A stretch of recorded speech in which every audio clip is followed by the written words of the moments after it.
Президент Рахмон вспомнил о религии и воле народа. Прокурор Согда преследует подпольные медресе. Нехватка пастбищ в Таджикистане.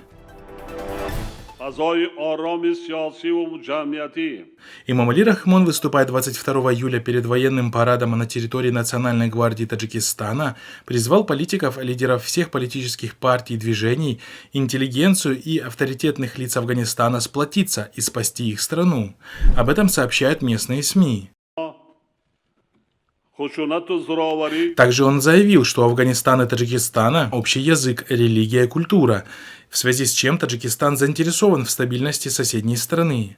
Метод управления государством и структура государственности во всех суверенных странах, включая Афганистан, должны определяться и устанавливаться только по желанию большинства людей и воле его граждан. Втягивание народа в интриги и конфликты ради получения высоких должностей – безнадежное дело, которое имеет трагические и опасные последствия, заявил он. Я говорю эти слова, исходя из горького опыта 90-х годов народа Таджикистана, поскольку одной из главных причин гражданской войны в нашей стране были именно старания во имя получения высоких должностей, отметил он. Независимые наблюдатели отнеслись к вышеприведенным заявлениям президента Таджикистана скорее с юмором, учитывая то, каким образом Рахмон сохраняет свою власть в стране. Что же касается слов об общей религии и культуре, то и данные слова не могут быть восприняты всерьез с учетом тех усилий, которые прикладывает режим Рахмона к уничтожению ислама в стране и замене его на зороастризм.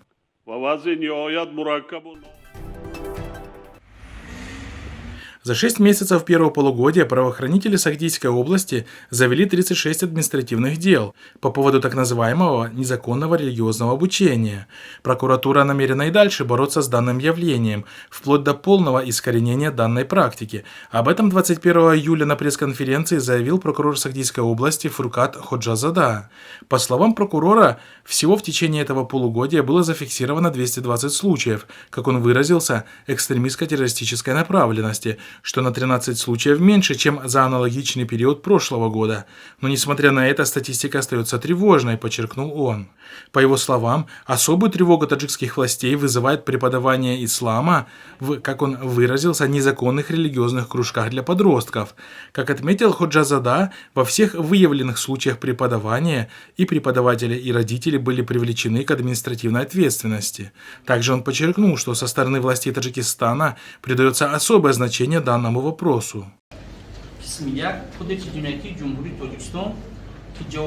Редакция Хабархо обратилась за комментарием к Шокирхону Думулой из Душанбе.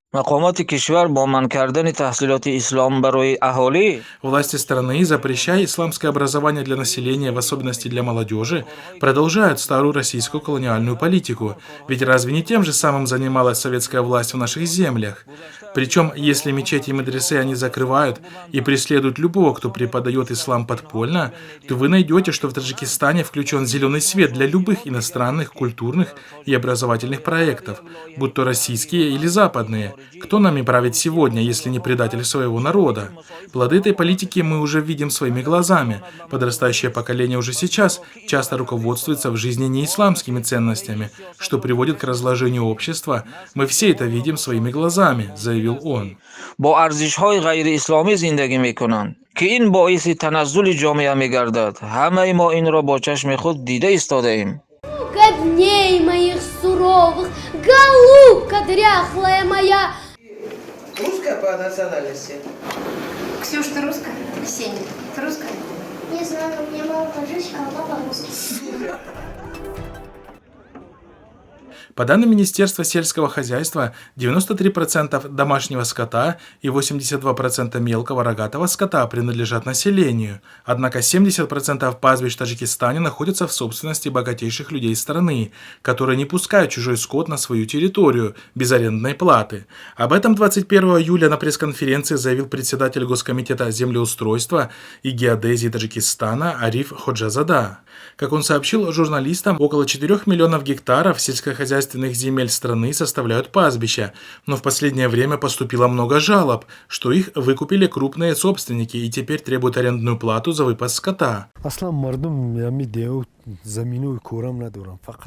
шуғлашун ба чорудори. Напомним, что проблема монополизации пастбищ и нехватка корма для скота простых жителей страны уже давно беспокоит народ Таджикистана, поскольку цены на мясо и молочные продукты постоянно растут, заставляя жителей страны все больше экономить на продуктах питания. Даже политики, которых особо не тревожит положение рядовых жителей, были вынуждены высказаться по этому поводу. Так, депутат парламента Саид Джафар Исмонзода во время дебатов на заседании парламента заявил о монополизации пастбищ страны. В некоторых районах, где численность населения достигает до 200 тысяч человек, все пастбища присвоили себе 10-15 человек, особенно те пастбища, которые находятся вблизи селений. Те, у кого были знакомые, связи и поддержка, прибрали все пастбища, сказал он. Эксперты отмечают, что причина такого положения заключается в Светском земельном кодексе, принятом в 1997 году. Ведь согласно исламу, все пастбища входят в общественную собственность, на которую имеют право все граждане государства. Посланник Аллаха, саллаллаху алейхи вассалям, сказал: мусульмане совладельцы в 3 вещах – в воде, пастбище и в огне. 1 кило кунжола 3.5 сум буда, ҳозир 5.5 сум шуд.